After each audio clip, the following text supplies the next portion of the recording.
Hello everyone, I am Zarek Lord Sentinel, and welcome back to Century of Economy 2020. When we left off, the war between France and Spain was just getting started, while the pirates continued to lurk in the eastern half of the sea. Now, on to the action! The Spanish start things off with their war effort, as the Grand Temple crosses the bow of the derelict Ville de Paris and sinks her. The Grand Dynasty and Grand Mountain sandwich the course and eliminate her stern mast. The new Dynasty and Grand Wind direct their cannons to the newly constructed Château d'If. The Fuego pursued the Possessia north and sinks her with a powerful broadside volley. The Acorazado sails north, now equipped with an oarsman and cannoneer, thanks to the point-reducing Inquisitor Blanco.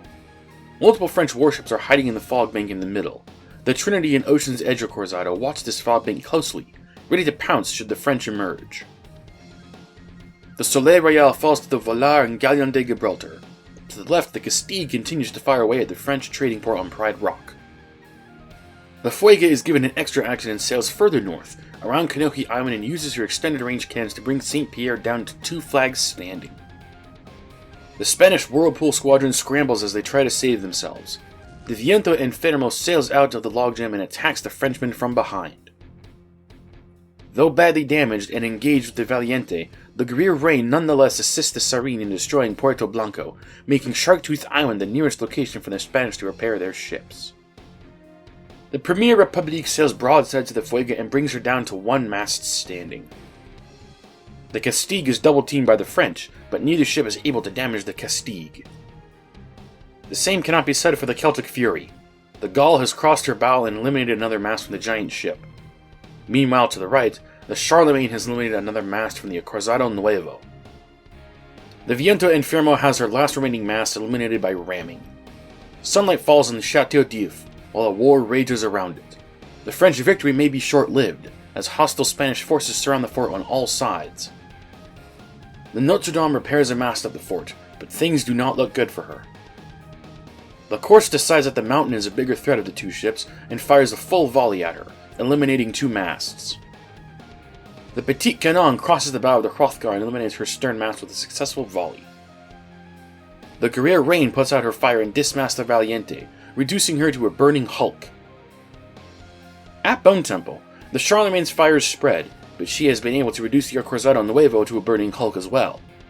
The Nuevo will sink to fire damage, but she is part of the Eternal Fleet and will not be gone for good. Moving on from the Nuevo, the Charlemagne sails headlong into the Muerta Rapida, eliminating a mast from the Spanish steamship.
At this time, the current resource values expired and new rolls were needed.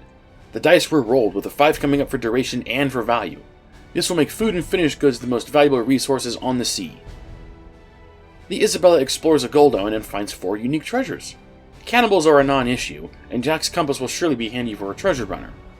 The weapons and heart of Davy Jones, however, will likely be transferred to Spanish capital ships to be used against enemies of Spain. A wide shot of the Western Ocean. The Resolution has crossed the stern of the Notre Dame and dismasted her. La Furia has sighted the Tepent and eliminated 2 of her masts. The Corse loses another to the tag team of the Grand Dynasty in Grand Mountain. The Spanish make a push for the Bone Temple and Saint Pierre. If they can secure those 2 islands, it would encircle the French forces to the west and split their overall fleet in half. The Grand Temple has dismasted the Gaul.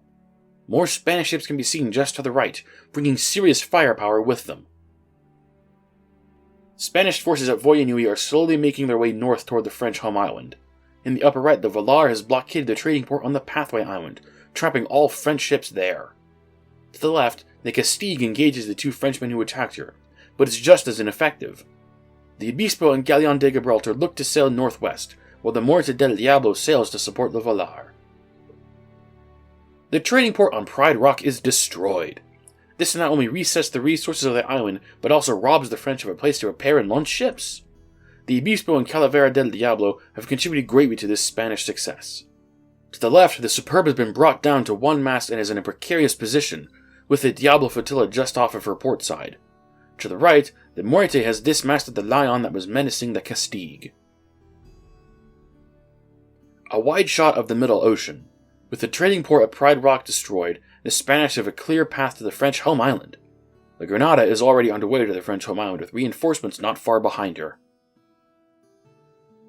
At the Bone Temple, the Acorazado Nuevo has moved out of the way on oar power to allow the San Cristobal to emerge from the whirlpool. Victor de Alva allows the ship to fire a full broadside volley at the Charlemagne and reduce her to 1 mast standing. In the Western Oceans, the Furia has found the Guerriere Reign and dismasted her, leaving French forces thin with no healthy ships in this theater of the war.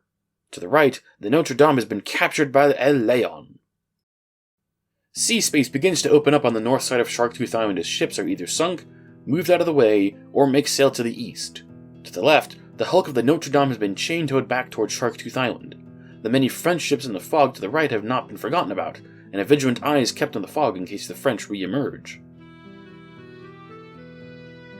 At the end of their turn, the Spanish rebuild Puerto Blanco on the western portal, which will now allow them to traverse between portals without having to roll a die.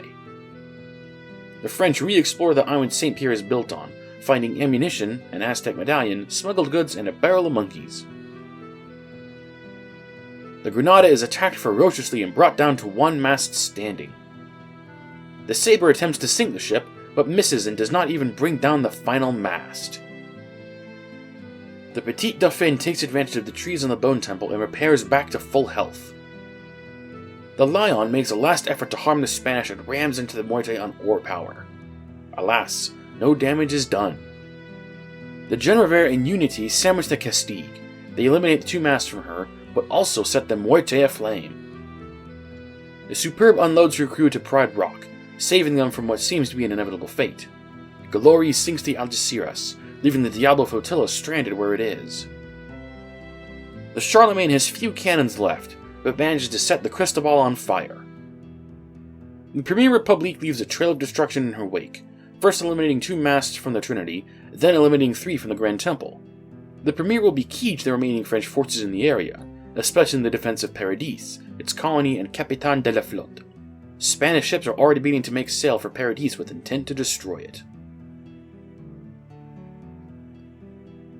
La Corse realizes that she is vulnerable and is able to squeeze around and begin to sail for Paradis or the Bone Temple. A wider shot reveals the Cyrene has sailed to the south side of the northern island and is attacking El Pulpo. The Versailles and Republican tag team the Valoroso and eliminate a mast with a successful ramming. From the east, looking west, the French forces are battered and in varying stages of retreat. The Spanish are not much better off but have significantly more ships to call on. The Tepent makes her Paradis, while the Corse covers her flight, sailing broadside to the Hrothgar but failing to do any damage. At their home island, the French cash in 4 chests for 33 total gold. Along with the top of the frame, the Fijiu explores the Superb, which has made a break for the home island. The pirates use Thok to move Storm 3 to the edge of the Eastern Sea. They re-explore Erebor and find a screw engine, homing beacon, witch's brew, blood money, Bloodhead's revenge, forged papers, the heart of the sea, and a face-down UT. News of new gold spreads throughout the pirate fleet, and ships investigate the Dead Man's Point. The eastern colony is explored, revealing the Frond of Fisaga, spices, Pandora's box, and the Baraki talisman. The Lady Newport receives some rum, the Eye of Insanity, and driftwood from Pandora's box. The main pirate colony is explored, revealing potions and brews, wine, wet gunpowder, and whirlpool. A very confused pirate crew suddenly finds themselves emerging from the whirlpool just to the east of the northern portal. The pirates end their turn by launching the Delight at the Dead Man's Point. An iceberg hits the Grand Temple, eliminating a mast. From the west looking east, most of Spanish waters are visible. El Puerto Blanco has been established on the island to the left, giving the Spanish a second home island. The fort has had a colony rapidly built upon it, making it a formidable fortification for the Spanish. Spanish resource runners dock at Voyanui Beach, loading the medicine that can be found there, as well as exploring the caches of gold on the island. The San Pedro explores a stack, finding Cotton's Parrot, fruit, Triton's Defense, another Potions and Brews, and Barbary Banner. The Moite stinks the lion but doesn't stop there. Combined with the Castige, the Moite brings a Gunrevere and Unity down to a single mast each. The Nautilus sails astern of the Premier Republique, where Christian Fior cancels her S-immunity. The Trinity and Acorazado take advantage, pouncing on the Premier, and eliminating 2 masts from the French warship. Spanish ships make a push towards St. Pierre and the French home island. The Resistencia and Protector de España lead the way, with backup at Kanohi Island. To the left, the Diablo has eliminated a mast from the Glory. The Muerte del Diablo and Santo Colombo menace French ships stuck at the port on the Pathway Island. The Valiente burns to the water and sinks. The Spanish get revenge by destroying Château d'If. The French can only watch in agony as their efforts and advances are undone. Further grievance is dealt as the Corse and Teppan are both dismasted. The Premier Republique ducks into the fog to escape the Spanish, while the Etoile Brillante manages to eliminate a mast from the San Cristobal. A wide shot of the Northwest Ocean. The Brillante has used a second action to cross the bow of the Trinity, but does no damage to the ship. Paradis and its colony are the last French strongholds in the area, with only a handful of damaged ships left to defend it. The Spanish fleet seems endless. Across the sea, the French catch the Granada in the open ocean and dismast her with a ram. The Sirene devastates the Voz de Dios, reducing her to a single mast and setting her on fire. The pirates sponge the hit of blood money and are able to remove it from Erebor by loading all treasure on the island. At the end of their turn, they launch the Akua Lapua and La Victoire from their main colony. And that wraps up this report. The Spanish seem to be winning the war with the French, and the French seem to be losing. However, the French have large stockpiles of gold still available to them, and the pirates are still lurking in the east with their massive battle fleet. If you want to see what happens next, make sure you're subscribed. If you like what you saw, hit that like button. Thanks for watching, and I'll see you all next time.